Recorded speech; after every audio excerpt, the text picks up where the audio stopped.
Welcome to the deep dive. Today we're getting into something pretty unsettling, actually. The story of Leonard Trask, nicknamed the Corporate Killer. Yeah, it's a chilling one. And our source material today comes from a true crime podcast called Dead on Arrival. Specifically their second episode, right? The Corporate Killer, a nightmare in plain sight. That's the one. It lays out this whole disturbing narrative. So our mission here really is to unpack that narrative. We want to pull out the key details, figure out what makes this story so, well, creepy, and understand its impact. And the central puzzle, the thing that grabs you right away, is Leonard Trask himself. IT support guy, seemingly, normal, maybe a bit awkward. Right. And he's the one allegedly stalking, torturing, and killing these high-powered executives, and crucially, never convicted. It's that contrast, isn't it? Let's start there. The podcast paints him as, like you said, awkward but harmless. Your typical IT support person. Exactly. The person you call when your email's down, not someone you'd suspect of this. And then you contrast that image with the sheer horror of what he's accused of doing. Why do you think that ordinary person trope is so potent in true crime? Well, it taps into a deep fear, doesn't it? It suggests that monsters don't always look like monsters. Right. They could be anyone. Exactly. It shatters our sense of being able to easily identify danger.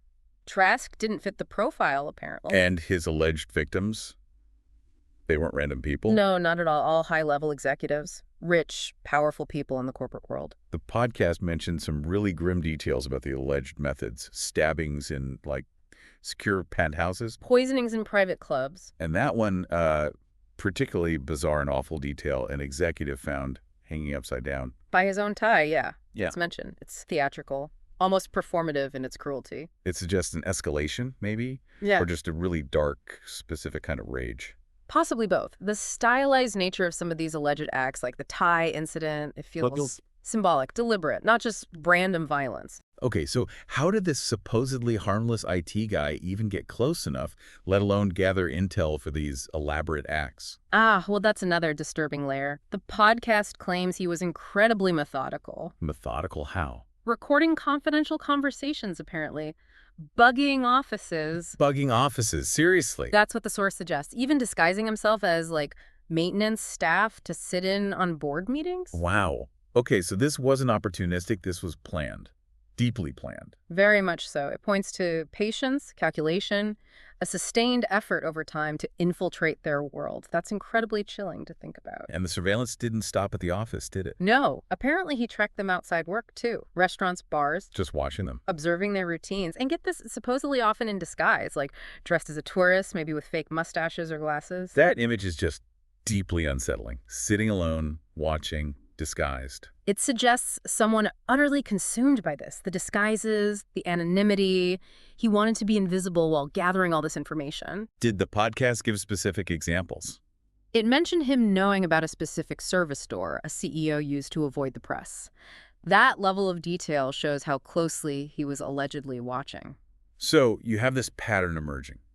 High-level executives, increasingly bizarre deaths. How did law enforcement handle it? Well, this is another strange part of the story. The podcast says the police interviewed Trask 3 separate times. 3 times. And no charges were ever filed. He was never arrested for these crimes. how is that even possible with multiple alleged murders happening? It's a huge question mark. Maybe he was just incredibly good at covering his tracks. We're incredibly lucky. Perhaps. The podcast mentions things like security cameras malfunctioning at key moments, a lack of forensic evidence directly linking him. So plausible deniability, maybe. Or maybe his harmless persona worked on the investigators, too. That's certainly a possibility explored. Did they just not see him as capable? It's hard to say for sure, based on the source. There are the notes. This adds a whole other dimension. Yes. The typed, laminated notes found near each body. Very significant detail. What did they say?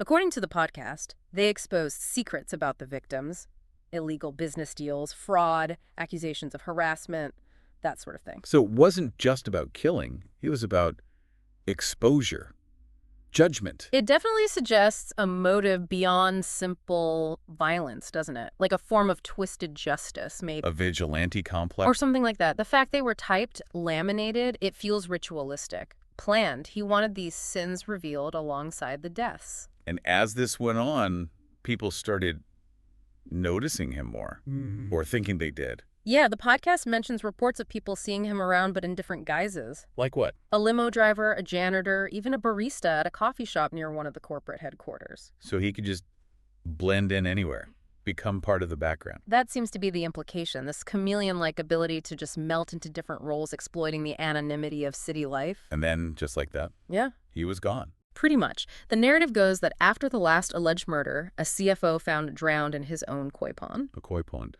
Okay. Trask vanished. Literally overnight. His apartment was found empty. No note, no clues, nothing. Exactly.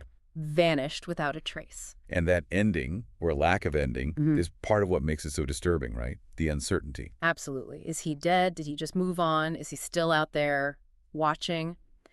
That ambiguity is powerful. It leaves you unsettled because there's no closure. The podcast mentions a real lasting impact on the city where this happened.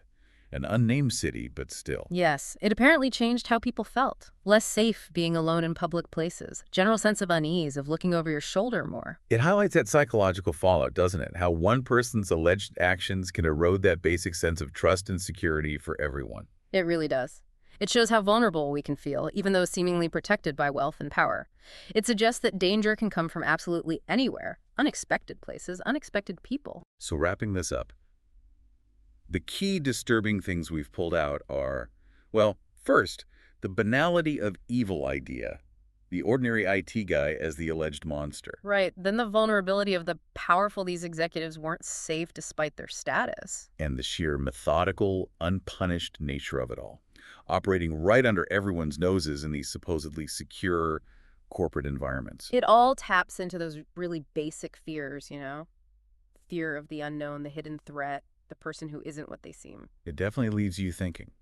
Which brings us to our final thought for you, the listener. Yeah, think about this. Someone operating completely undetected within your own environment, maybe your workplace, your building. Someone who just blends in.